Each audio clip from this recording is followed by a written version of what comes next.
Hey guys, thanks for joining me for an episode to Learn to Play Games. My name is Lance, and today we're going to take a look at Seikatsu. This is a brand new game by IDW Games. It is a 1 to 4 player game that is competitive, so each player is working against the other players, unless you're playing a 4 player game, in which case then you're playing one team versus the other. And this game takes roughly a half an hour to 40 minutes to play. So in the game itself, each player is going to choose a side or color. And that side will provide them a certain perspective of the garden that is on the board. From there, the players are going to take turns playing different tiles around the board. And these tiles are going to have 2 things on them. They're going to have a picture of a bird, and they're going to have some flowers. And that will come into play as the players play the birds. They're trying to get matching birds to create flocks. If they're able to do this, then they're going to receive points for that. And at the end of the game, each player is going to have a certain perspective of the board, and that will create rows where they're going to be counting up the same number of flowers that are in each row. The more flowers that they have of the same color and type in each row, the more points they will receive at the end of the game. So there's both a short game with the birds and the long game with the flowers. So my opinion of this game so far, I've had a lot of fun with this one. It is a great game, and it's so easy to learn and pick up. There's only 4 pages of rules, and it just flows really well. There isn't a lot of confusion in this. It's very easy and straightforward to learn. And there's a lot of depth and strategy to it as well, because like I said, you have that short game where you're trying to weigh out whether it's important to get birds into the flocks to get points initially, or if it's better to pass on this turn of getting the birds to place that tile and to start building your flower rows for that end game where you're going to receive more points based on the number of the same kind of flower that you have in that row. And then obviously holding back is there will be 4 tiles in the bag that will have fish in them as well, which are koi ponds, which will are your wild tokens, so you can count them as anything. So it's depending upon when you want to use those as well. And they will help you initially, but then at the end of the game, they're going to help everybody, because then everybody can use them as their own type of flower that they need. So you're going to have to be careful and mindful as how you're playing and your perspective of the game, as well as trying to anticipate what your opponents are doing from their own perspective, as their perspective and the way that their rows are going to line up are completely different than yours. So it's really interesting and fun to watch how people react to that, and trying to guess and figure out where to place your stuff, and then trying to rotate the board in your mind to figure out where everybody else's rows line up and how they're doing. So in some ways, you going after, say, the short game where you're placing the bird here to get the points for that flock could actually be helping your opponent in the long game, because you're giving him the same color flowers in the rows that he needs. So it's really interesting how that whole dynamic will work. And like I said, this is a very calming game as far as the artwork is just beautiful, and you're all working in the garden, and there's all these, everything is so well done with this one. I could definitely see throwing on some really nice Japanese music and just really falling in love with this game. So let's go ahead and head to the table, and I'll teach you how to play. For board sub, the first thing you're going to do is lay out the board and have one color side point to each of the players that is playing the game. From here, then you're going to place out a scoring track for each player that's playing. So I'm going to set up for a 3-player game, so I will have that out. Then you can go ahead and grab the bag and place the 32 tokens into it. The only ones you're not going to put in there are the 4 koi pond tokens. Once in the bag, you can go ahead and mix these up. And then again, based on the number of players that is playing, you're going to go ahead and draw that many tokens at random from the bag.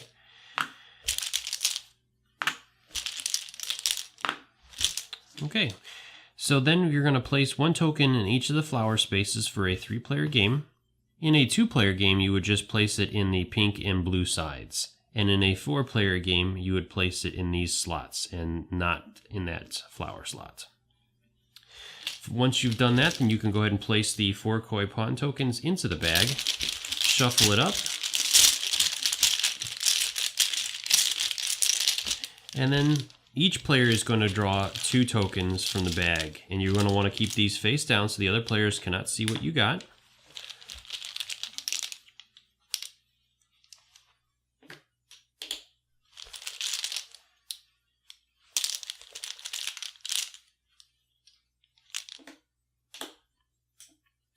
Once that's done, then you go ahead and choose one player to be the starting player. So I'm going to have the pink player be the starting player, and you're ready to start the game. Seikatsu is played over a number of turns, where each player is going to take a turn in clockwise order, and the players will continue doing this until all the spaces are filled on the board.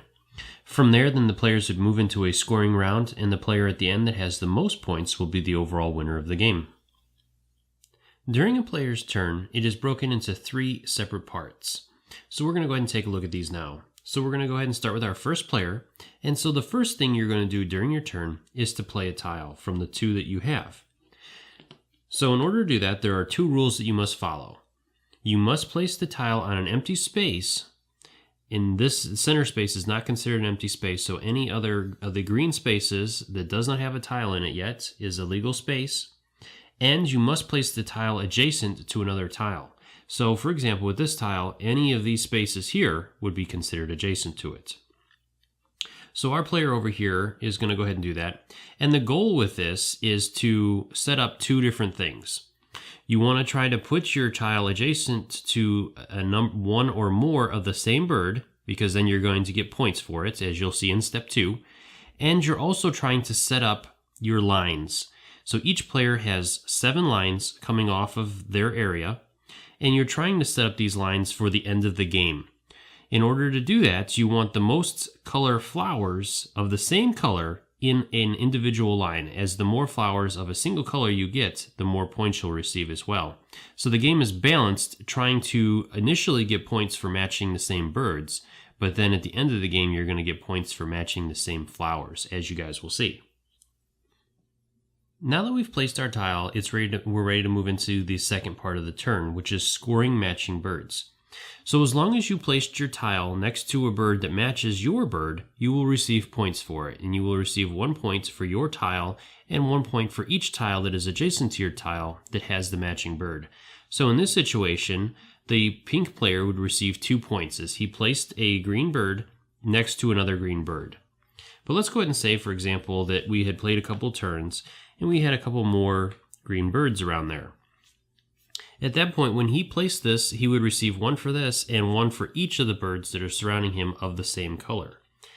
Now, if it's a different bird, he would not receive points for that. So in this situation, he would receive 4 points. But let's go ahead and say, for example, he chose that he wanted to place it here. He would not receive any points as he is not matching the birds. So we will move up our token 2 points for that. And the one other thing I want to talk about real quick is how the koi pond tokens work. So if our pink player had decided to play the koi pond instead, he would choose 1 bird that he would like to match that with. And this only happens during the turn that he played it. So in this situation, he plays it, and he could say that he wants it to be a green bird. So he would receive 1 point for the koi pond and 1 point for each of the green birds around him for a total of 3 points. In subsequent turns, this does not count as anything, and at the end of the game, it will count for a flower of the player's choice for each player that is playing the game for their row. And it can be different flower colors for each player. The last part of a player's turn after they've completed their scoring is that they're going to draw a new tile from the bag. That way then each player will always have 2 tiles to work with. Now the last 2 rounds of a game, players will only be working with the tiles in their hand as the bag will be empty at that point. So from here, let's go ahead and see a couple more turns in action. So we're going to pass the bag to the next player, and then he's going to go. So he has 2 of the same kind of bird, but 2 different flowers. So he's going to go ahead and place it here, and he will receive 2 points as well. And then he's going to draw another one from the bag. And then our green player will go. So green is going to, he'll place it here and also receive 2 points.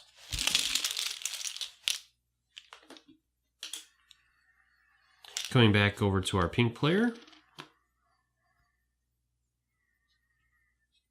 He's going to go ahead and go here. Now he's going to receive 3 points.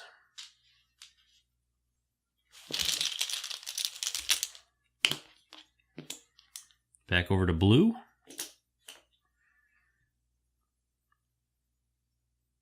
Blue's going to go here. And he will receive 3 points. And back to green.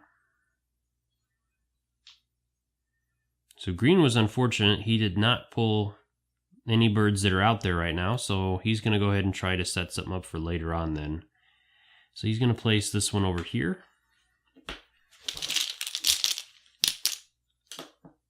And we're back over to pink.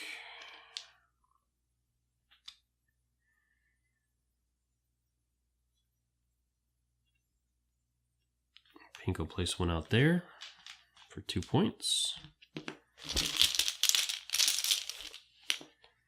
And we're back to blue.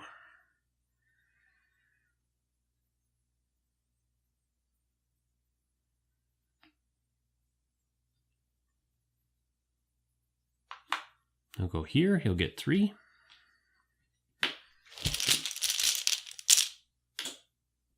Back to green.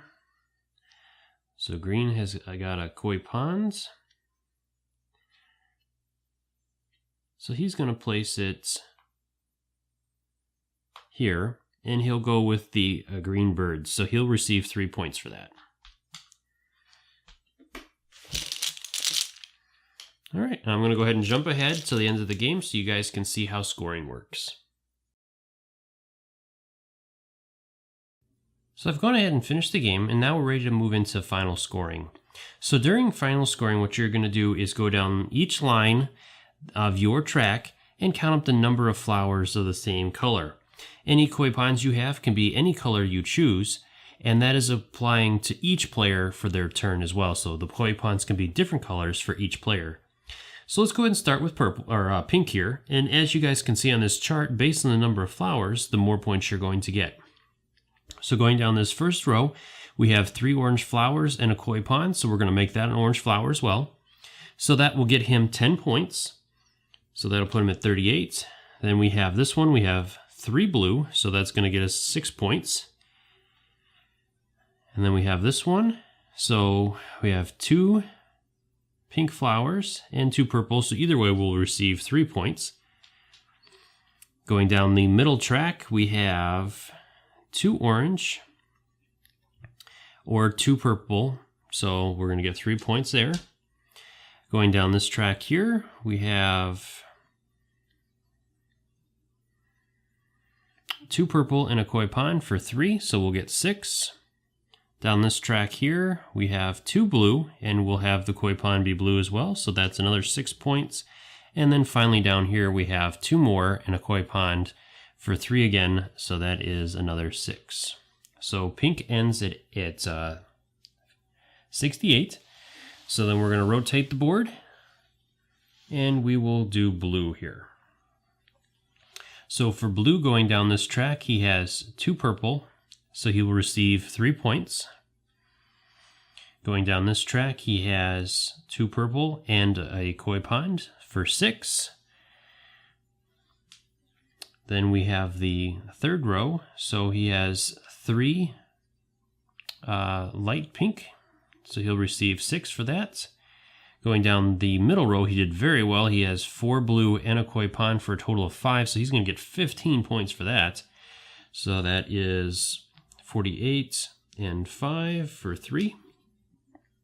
Going down this row here, we have 3 pink and then a koi pond for 4. So he's going to get another 10 points for that. Going down this line, he has 3, so he's going and a koi pond for 4, so he'll get another 10.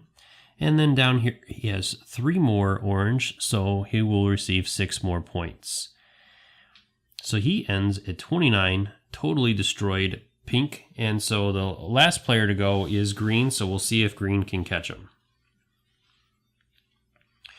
For green, he has 1 of each color and a koi pond, so he'll receive 3 points for that. Going down this line here, again, he has 1 of each color, and a koi pond, so he'll get another 3. 1, 2, 3. Going down this line, he has 2 here and 2 there, so either way he's going to get 3, so not looking too good so far. Going down the center line, he has 3 of the same plus a koi bond for 4, so he'll get 10 points for that. Going down this line, again, he has the 4 blue and a koi pond, so he's going to get a whopping 15 for that one, so that'll bring him at 5. Down this line here, he has 3 orange for 6 points. And the final line, he has 2 sets of 2, so it doesn't matter. Either way, he's going to get 3 points. So he did not do as well as he was hoping, and so our blue player is the overall winner. Well, I hope you guys found that video helpful. As always, if you have any questions or comments, please leave those in the comment section below, and I'll do my best to answer them. And I'd also love to hear your guys' thoughts on this game. Is this one that you're looking at picking up, or that you have picked up and that you enjoy playing? Let me know in those comments down below. Also, swing over to my Facebook and Twitter accounts and let me know what you guys are playing. If there's something that I should be looking at, or that you think I might be interested in, or you'd be interested in having me cover. I'd love to see you guys over there, and let me know what you guys think. As always, thank you guys so much for watching my videos. I do appreciate that you take the time to watch my videos and to leave me feedback on them. And until next time, I will see you guys later.